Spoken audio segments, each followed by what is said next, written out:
శత జయంతి ఉత్సవాల సందర్భంగా ఆయన జీవిత చరిత్రని ఒక పుస్తక రూపంలో తెలుగు అనువాదంలో ఈరోజు మనం రిలీజ్ చేసుకొని సమావేశమయ్యాం. ఈ సమావేశానికి అధ్యక్షులు మాజీ కేంద్ర మంత్రివర్యులు ఆదర్శప్రాయులు పెద్దలు శ్రీ అశోక్ గజపతిరాజు గారు,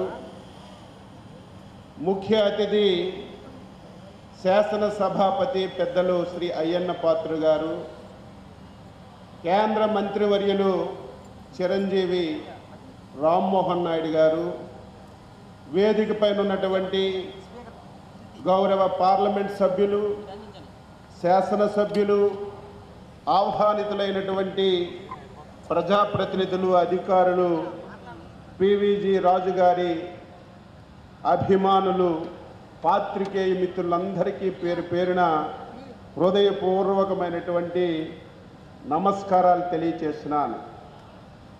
ఆయన గురించి ఏమీ తెలియనటువంటి వ్యక్తిని, ఎందుకంటే చరిత్ర చదివితే తప్ప తెలుసుకునే పరిస్థితి ఎవరికి కూడా ఉండదు.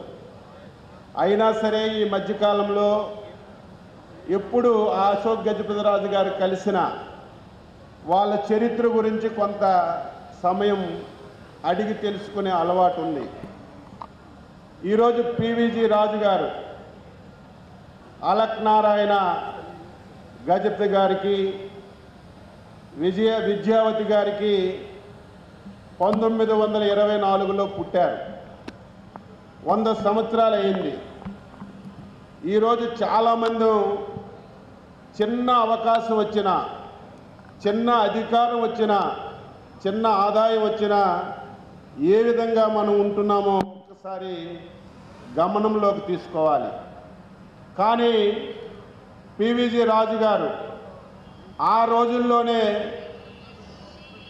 అమెరికాలో ఉన్నత విద్యాభ్యాసం చేశారు. విద్యాభ్యాసం చేయడమే కాదు, విద్యని ఒక ప్రాధాన్యత అంశంగా తీసుకొని సమాజం బాగుపడాలంటే ప్రతి ఒక్కరు కూడా వారి కాళ్ళపైన వారు నిలబడాలంటే ప్రధానమైనటువంటిది విద్య అని చెప్పి ఆ రోజే ఒక ట్రస్ట్ని ఏర్పాటు చేసి ఆ ట్రస్ట్ని విద్యకి ఎక్కువ ప్రాధాన్యత ఇచ్చి ముందుకు తీసుకెళ్ళినటువంటి వ్యక్తి పివిజి రాజు గారు అని చెప్పి నేను గర్వంగా చెప్పగలుగుతున్నాను. ఏ ఒక్కరిని అడిగినా సరే అందులో కొంతమంది మానస విద్యా సంస్థలో నేను చదువుకున్నాను, విజయనగరంలో చదువుకున్నానని ప్రతి ఒక్కరు చెప్తుంటే ఎంతో గర్వంగా ఉంది అని చెప్పి ఈ సందర్భంగా తెలియచేస్తున్నాను. ఈరోజు 108 దేవాలయాలకి వంశ పారంపర్య ధర్మకర్తలుగా వ్యవహరిస్తున్నటువంటి ఏకైక కుటుంబం ఈ దేశంలో, ప్రపంచంలో పివిజి రాజు గారి కుటుంబం అని గర్వపడి చెప్పగలుగుతున్నాను. ఇది చాలా గొప్ప విషయమని మా రాజుగారికి నేను చెప్తే ఇదే నా కొంప ముంచింది. ఒకే ఆలయం అయితే ఒకేసారి సస్పెండ్ చేసి ఒకే స్టే తెచ్చుకునేవాడిని గత 5 సంవత్సరాలు 108 సార్లు సస్పెండ్ చేశారు. 108 సార్లు కోర్టుకెళ్ళి స్టే తెచ్చుకొని నడిపించవలసిన పరిస్థితి వచ్చిందని చెప్పి కూడా రాజుగారు చెప్తుంటే కొంత బాధ, ఆవేదన కూడా కలుగుతుందని చెప్పి సందర్భంగా తెలియజేస్తున్నాను. ఇప్పుడే పెద్దలు మా స్పీకర్ గారు చెప్పారు, ఎవరికి రాదు ఆలోచన. పక్కనే కోరుకొండ ఉంది. 1961-62వ సంవత్సరంలో కోరుకొండలో ఒక ప్యాలెస్ తీసుకొని 1000 ఎకరాలు కేంద్ర ప్రభుత్వానికి దారాదత్తం చేసి ఇక్కడ సైనిక పాఠశాలను ఏర్పాటు చేసినటువంటి ఘనత పివిజి రాజు గారి కుటుంబానికే దక్కుతుంది. ఈ దేశం చాలా పెద్దది. ఈ దేశంలో 27 సైనిక పాఠశాలలు ఉంటే అందులో ఒకటి వెనకబడినటువంటి విజయనగరం జిల్లాలో ఉందంటే ఇది గర్వపడాలి. ఇది పివిజి రాజు గారికి దక్కుతుందని చెప్పి ఈ సందర్భంగా తెలియచేస్తున్నాను. ఏది ఏమైనా సరే పివిజి రాజు గారి యొక్క ఆశయాలకు అనుగుణంగా, ఆయన యొక్క ఆదర్శాలకు అనుగుణంగా చాలామంది తండ్రులు తాతల యొక్క ఆశయాలు పక్కన పెడతారు.